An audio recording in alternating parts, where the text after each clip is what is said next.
For 10 years, a Pentagon clerk passed America's most classified secrets to the Soviets. For 10 years, no one suspected.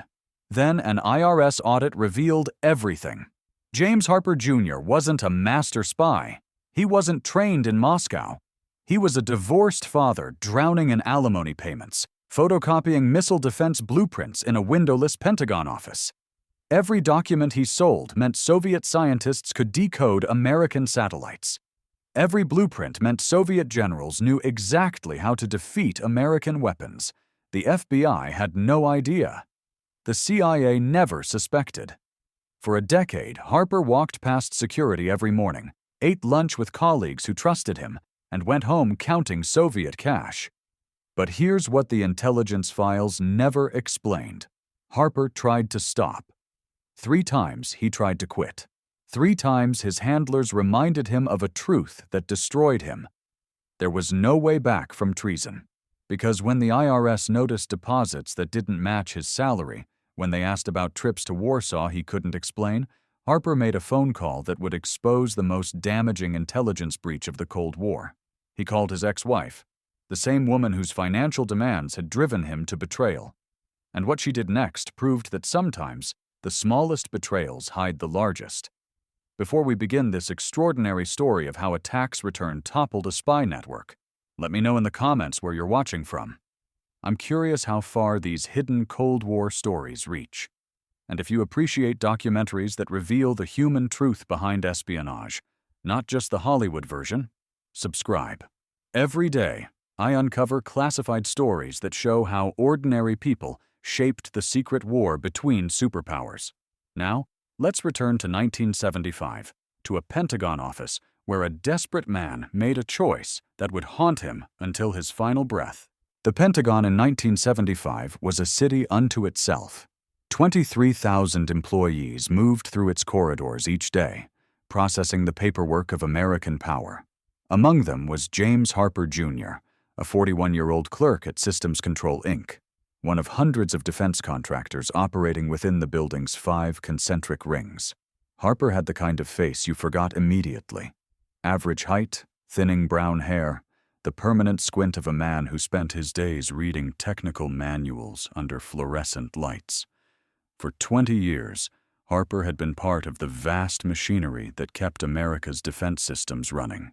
He processed requisitions, filed reports, and maintained the document libraries that contained the specifications for every weapon system in the American arsenal. His security clearance had come not from exceptional service, but from simple longevity and a background check that revealed nothing more dangerous than a speeding ticket from 1963.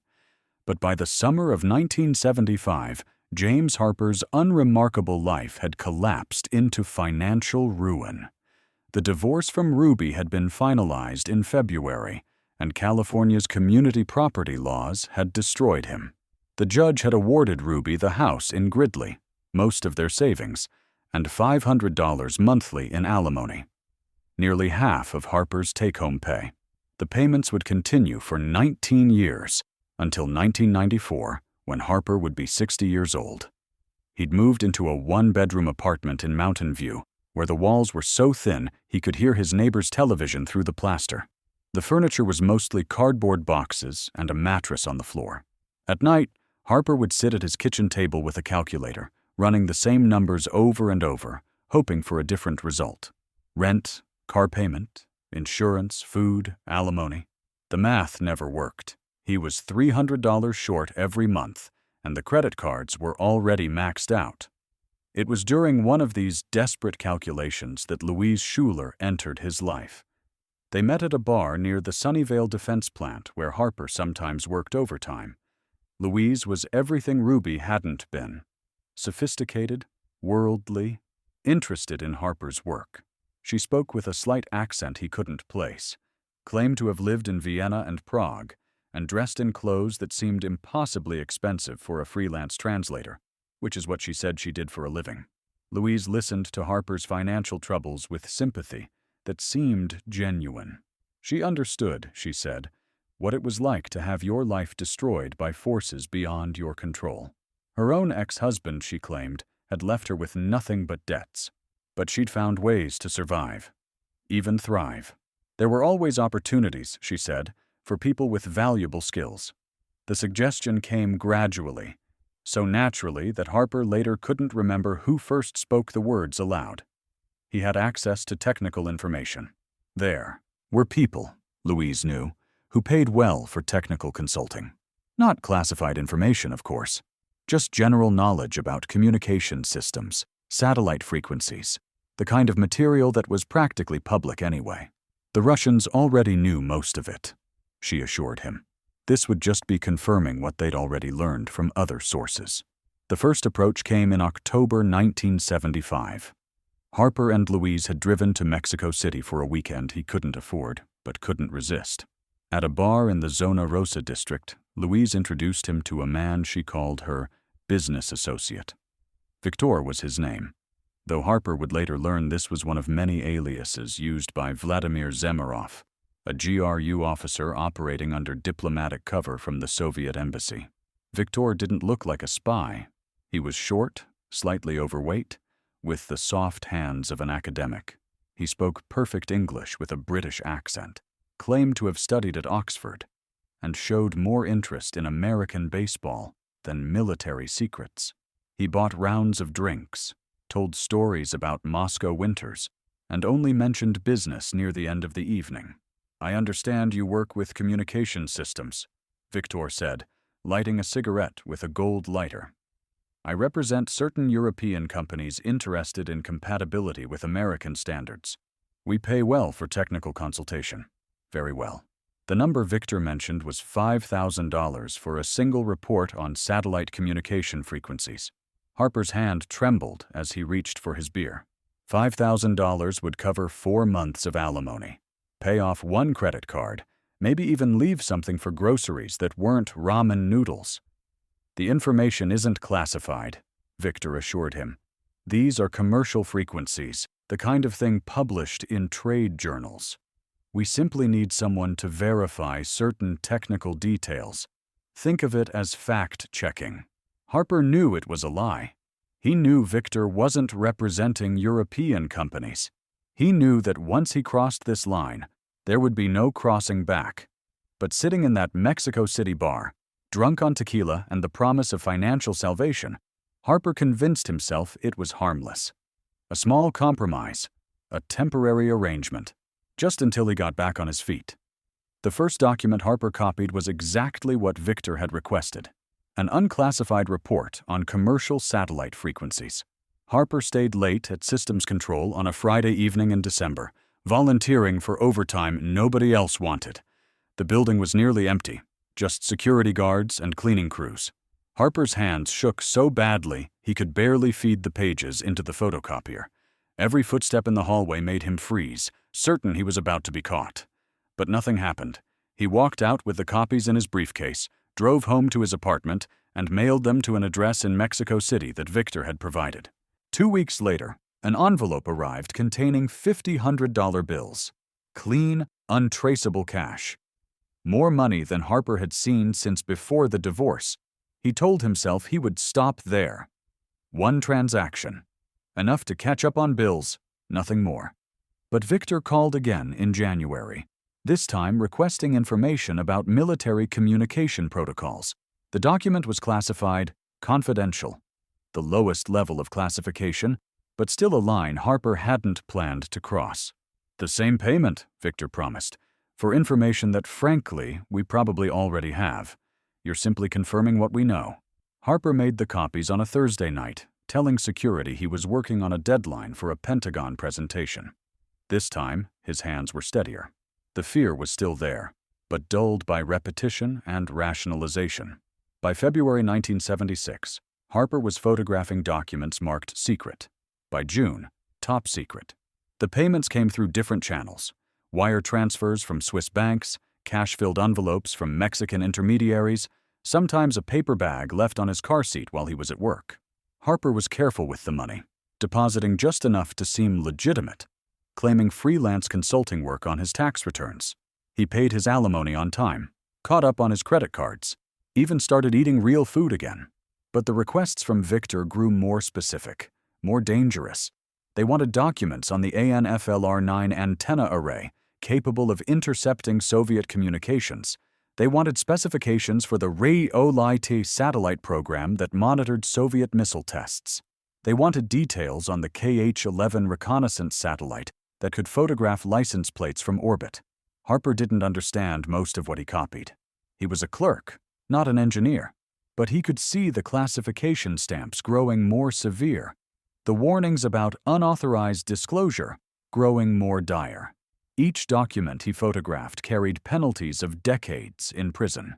Yet he continued, telling himself he had no choice. Victor had made it clear, without ever making a direct threat, that stopping wasn't an option. They knew what Harper had already done. They had evidence. He was theirs now, whether he liked it or not. By 1980, James Harper had perfected the rituals of treason. He knew which security guards worked, which shifts, who was lazy about checking bags, who could be distracted with small talk about football scores. He knew that Thursday nights were best for copying documents because the cleaning crew started on the opposite side of the building. He knew to vary his patterns, never staying late more than twice a week, always having a plausible cover story ready. The GRU had trained him well, though the training came in fragments, never all at once. Victor taught him to use a Minox camera, the same model favored by the CIA, small enough to hide in a cigarette pack. Another handler, who Harper knew only as Mikhail, showed him how to detect surveillance. Watching for the same faces in different locations, cars that pulled out when he did, pedestrians who stopped when he stopped. A woman calling herself Anna taught him basic codes, how to place classified ads that meant need to meet, or under surveillance, or package ready. But it was Victor who understood Harper's psychology best. During their meetings in Mexico City, Warsaw, or Vienna, Victor never talked about communism or capitalism, never tried to convince Harper he was serving a greater good. Instead, he talked about survival, about the unfairness of Harper's situation, about how the American system had failed him. "Your wife takes half your money for doing nothing," Victor said during one meeting in a Warsaw hotel room that smelled of cigarettes and cabbage. "Your government pays you nothing while contractors get rich from the weapons you help build, and you feel guilty for evening the scales?" Victor had been recalled to Moscow in the summer of 1980, purged in the paranoid reshuffling that followed the Soviet invasion of Afghanistan. His replacement, Mikhail, was younger, hungrier, more demanding. Where Victor had been patient, Mikhail was pushy. Where Victor had been subtle, Mikhail was direct. "We need everything on the new missile defense systems," Mikhail demanded during their first meeting in Vienna. "Every document, every specification, every technical manual." Harper tried to explain that he couldn't access everything, that some documents required special authorization, that moving too fast would attract attention. But Mikhail wasn't interested in excuses. The payments increased. $10,000, $15,000, $20,000 per delivery. But so did the pressure. Harper's health began to deteriorate. He developed a tremor in his hands that made photography difficult. He lost 40 pounds, his clothes hanging loose on his shrinking frame. Colleagues at Systems Control noticed the change, whispering about divorce stress and drinking problems. Harper let them believe it. Better to be thought a drunk than a traitor. Louise had left him in 1981, their relationship unable to survive Harper's growing paranoia. He'd become convinced their apartment was bugged, that every van on the street contained FBI surveillance, that his colleagues were watching him, testing him, waiting for him to make a mistake. Louise said he was being ridiculous, that his guilt was making him imagine things. But Harper knew better. In the world of espionage, paranoia was just another word for pattern recognition. By 1982, Harper had delivered over 100 pounds of documents to the Soviets. His handlers in Moscow estimated the value of his intelligence at over $250 million in research and development costs saved. The Soviets knew how American satellites functioned, which communications they could intercept, which missiles they could track. They knew the blind spots in American surveillance, the weaknesses in American encryption, the limitations of American early warning systems. But Harper knew none of this impact. He measured his treason in smaller increments: bills paid, checks that didn't bounce, the ability to buy name-brand groceries instead of generic. The money accumulated in his Swiss account, over $180,000 by 1984, but he couldn't touch most of it without raising suspicions.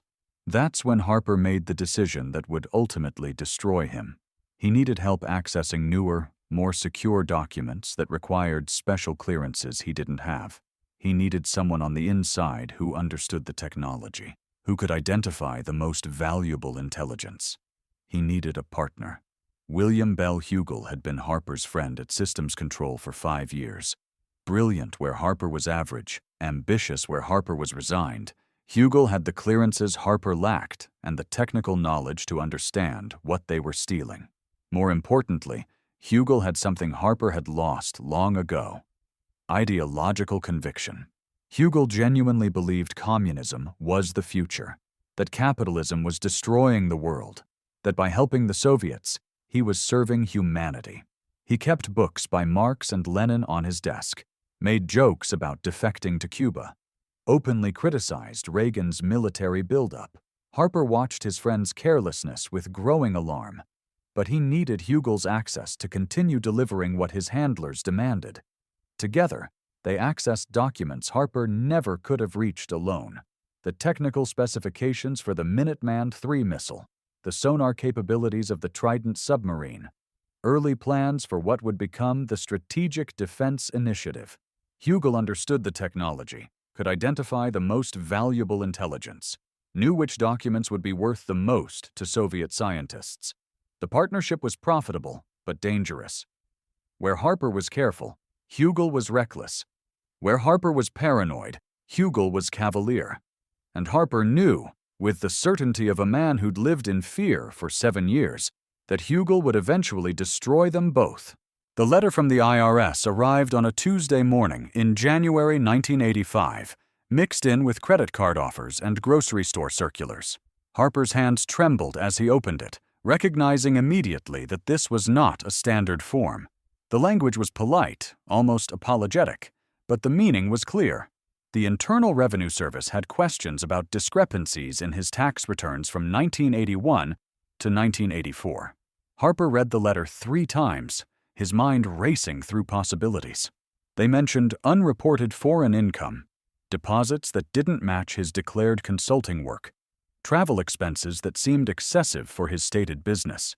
They requested documentation, contracts, invoices, client lists.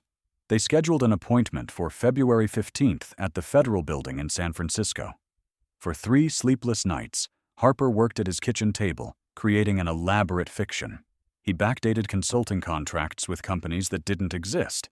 He forged invoices for electronic equipment allegedly sold to foreign buyers.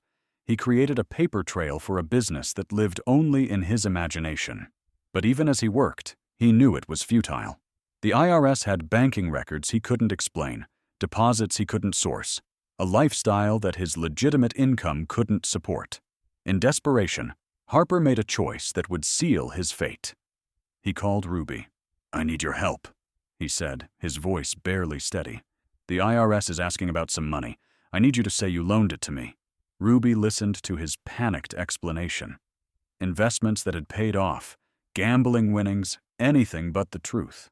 She heard the fear in his voice, the desperation of a man drowning in his own lies. For 10 years, she'd wondered how he afforded his new life while claiming poverty during alimony negotiations. Now she knew something was terribly wrong. "I'll think about it," she told him, then immediately called her lawyer. The IRS audit began on February 15, 1985, in a windowless room on the 3rd floor of the Federal Building.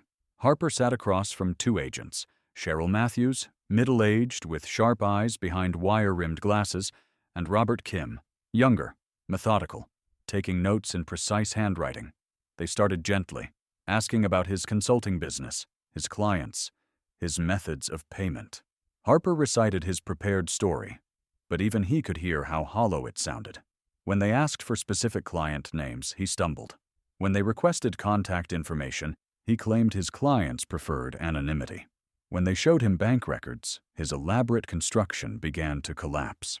"Mr. Harper," Agent Matthews said, sliding a document across the table, "this is a deposit of $15,000 made 3 days after you returned from Warsaw. Can you explain the source of these funds?" Harper's mouth went dry. He mumbled something about selling electronic equipment, then changed his story to gambling winnings, then suggested it might have been an inheritance. Each lie contradicted the last, and Agent Kim wrote everything down, his pen scratching steadily across the paper. It was Kim who noticed the pattern that would destroy Harper. The deposits coincided precisely with Harper's access to classified documents at Systems Control. Every major payment followed within weeks of Harper handling specific technical manuals. Kim didn't know what Harper was selling, but he recognized the rhythm of exchange. Access, delivery, payment. It was too regular to be coincidence, too consistent to be legitimate business. "Mr. Harper," Kim said quietly, "does your work at Systems Control involve classified materials?" The question hung in the air like a death sentence. Harper's tremor, which he'd managed to control during the meeting, returned with violence. His whole body seemed to shake as he realized that Kim had made the connection. "I think I need a lawyer," Harper whispered. On March 1st, Agent Kim made a call to the FBI's San Francisco office. He explained that a defense contractor employee with security clearance had significant unreported foreign income that coincided with his access to classified materials.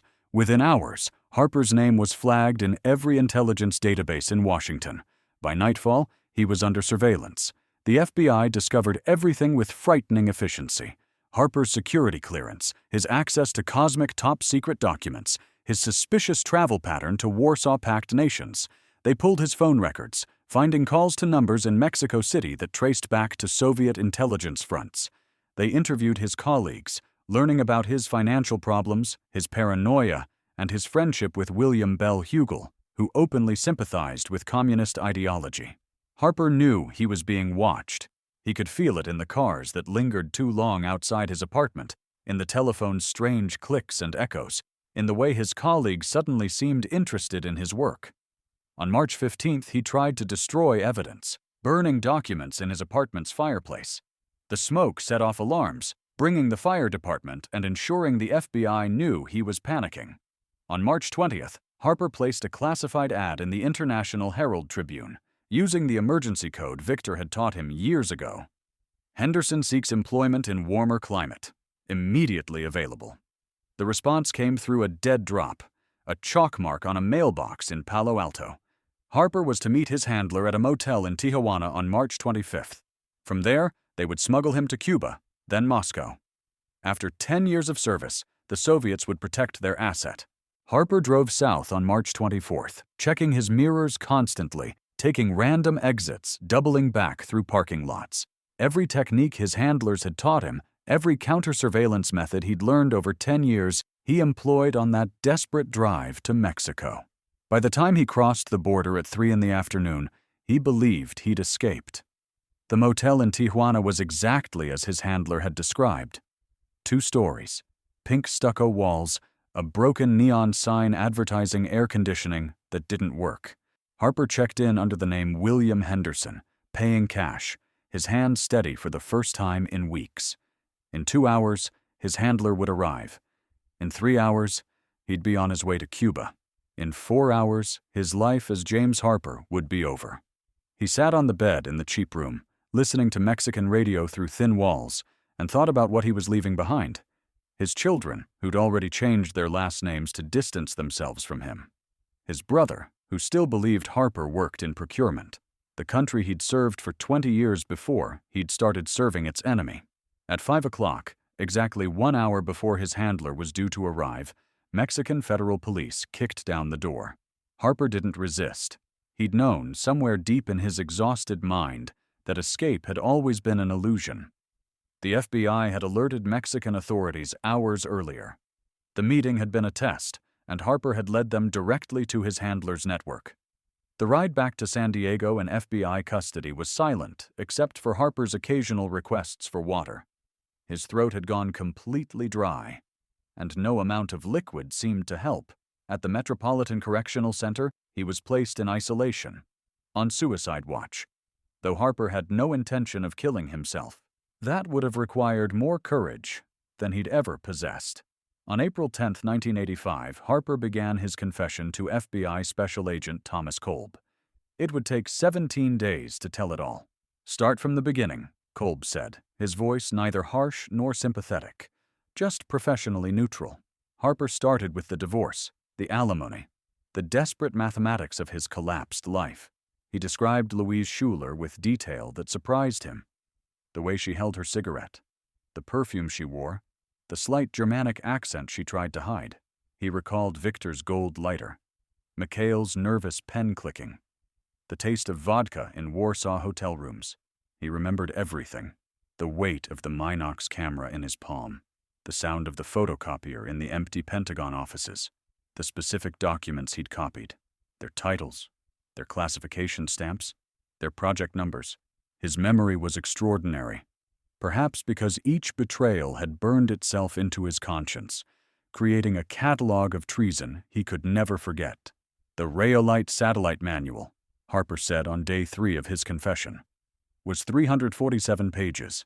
I had to photograph it over 4 nights because the camera only held 36 exposures. I remember thinking that Soviet engineers would be reading those pages, understanding our capabilities, finding our weaknesses. But I kept photographing. Kolb, a 20-year veteran of counterintelligence, found himself unexpectedly moved by Harper's complete lack of self-justification. Most spies, in Kolb's experience, maintained elaborate rationalizations until the end. They were serving peace, or fighting imperialism, or leveling an unfair playing field. Harper offered no such comfort. He'd sold secrets for money. Period. The weight of that simple truth seemed to be crushing him from within. I never thought about the soldiers, Harper told Kolb on day 12. I thought about documents, information, abstract technology. But there are young men flying planes right now, sailing ships, trusting systems I compromised. How do you calculate that kind of debt? William Bell Hugel was arrested on March 28th, caught trying to destroy documents in his office shredder. Unlike Harper, Hugel refused to cooperate, maintaining his innocence despite overwhelming evidence. When that failed, he shifted to ideological defiance, declaring his actions a blow against American imperialism. His apartment was a shrine to communist ideology. Books by Marx and Lenin, posters of Che Guevara, letters praising Soviet society. Where Harper had been motivated by money, Hugel had been driven by belief. He gave long speeches to his interrogators about CIA coups, American war crimes, the moral superiority of socialism. None of it helped his case. The damage assessment took 2 years to complete. The CIA and NSA concluded that Harper had inflicted grave damage to national security. The Soviets had gained decades of advances in satellite technology, missile defense, and signals intelligence. They knew which communication systems to target, which satellites had blind spots, which defense networks could be penetrated. During the 1983 NATO exercise Able Archer, which brought the world closer to nuclear war than any event since Cuba, the Soviets had Harper's intelligence on American nuclear command procedures. They knew what signals indicated an actual launch versus an exercise. Harper's treason hadn't just compromised technology. It had brought the world closer to apocalypse. The trial began on June 3, 1986. Harper pled guilty, hoping cooperation might bring leniency. His lawyer portrayed him as a desperate man driven to treason by financial pressure. The prosecution presented him as a traitor who'd sold his country for a boat named Escape. On July 15, 1986, Judge Margaret Kerr looked down at James Harper from the federal bench and delivered a condemnation that would echo through the intelligence community for decades. Mr. Harper, you sold your country's secrets like a merchant selling goods. You reduced national security to a commodity, patriotism to a price point. Your remorse, however genuine, cannot undo the damage you've inflicted on the nation that trusted you. The sentence was life in prison without the possibility of parole. Harper stood silently as the verdict was read, his body swaying slightly, held upright more by the marshals beside him than his own strength. In the gallery, his son James Harper III watched the man who'd taught him to ride a bike, to throw a baseball, to always tell the truth, disappear into federal custody forever. Harper served his sentence at the Federal Correctional Institution in Lompoc, California, just 200 miles from his childhood home in Gridley. The proximity seemed like a final irony. Imprisoned within sight of the life he'd destroyed, he became, by all accounts, a model prisoner. He taught literacy classes to other inmates, worked in the prison library, and wrote hundreds of letters to families of service members that were never sent, apologies that could never be delivered. In 1992, after the Soviet Union's collapse, Harper's handler, Control, was identified as Svetlana Tumanova, a GRU colonel who'd run agents throughout the West. In a rare interview with Russian media, she offered a perspective that haunted those who read it. "The Americans always portray their traitors as weak or greedy," Tumanova said. But Harper was neither. He was a man caught between two impossibilities: financial ruin or moral ruin. He chose the path that seemed survivable. Every meeting, he was less of a person and more of a ghost. By the end, I was handling a man who'd already ceased to exist. Ruby Harper lived until 2007, collecting alimony payments until Harper's imprisonment ended his obligation. In her final years, she gave one interview about her role in Harper's downfall, her words carrying surprising depth. "I was angry about the divorce for years," she admitted. "When the IRS called about Jim's money, part of me was glad he was in trouble. But espionage? My Jim? He could barely keep secrets about Christmas presents. Maybe that's why he was good at it. Nobody suspected the man who seemed incapable of deception." She paused, then added something that captured the tragedy perfectly. "Living a double life destroyed him long before the FBI caught him. I saw it at our son's wedding in 1979. He couldn't even look at the flag during the national anthem. In 2006, at age 72 and after 20 years in prison, Harper became eligible for a compassionate release hearing. He'd developed Parkinson's disease, the tremor that had begun during his espionage years now consuming his entire body.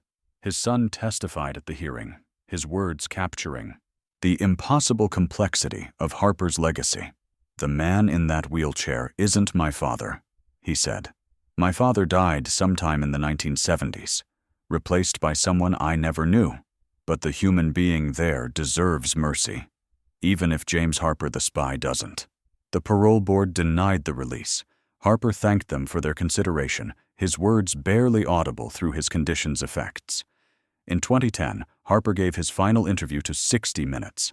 At 76, confined to a wheelchair, his speech severely impaired by Parkinson's, he delivered what many considered the most profound reflection on Cold War espionage ever recorded.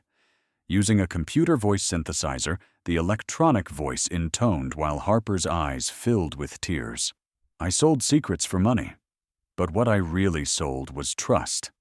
The trust of colleagues who worked beside me, soldiers who depended on those systems, and citizens who believed their government could protect them. That's not something you can pay back with prison time or remorse." When asked what he would tell young people about his story, Harper's response was immediate. "Every betrayal begins with a rationalization. Mine was that I deserved better than life had given me, but nobody deserves to live with what I've lived with.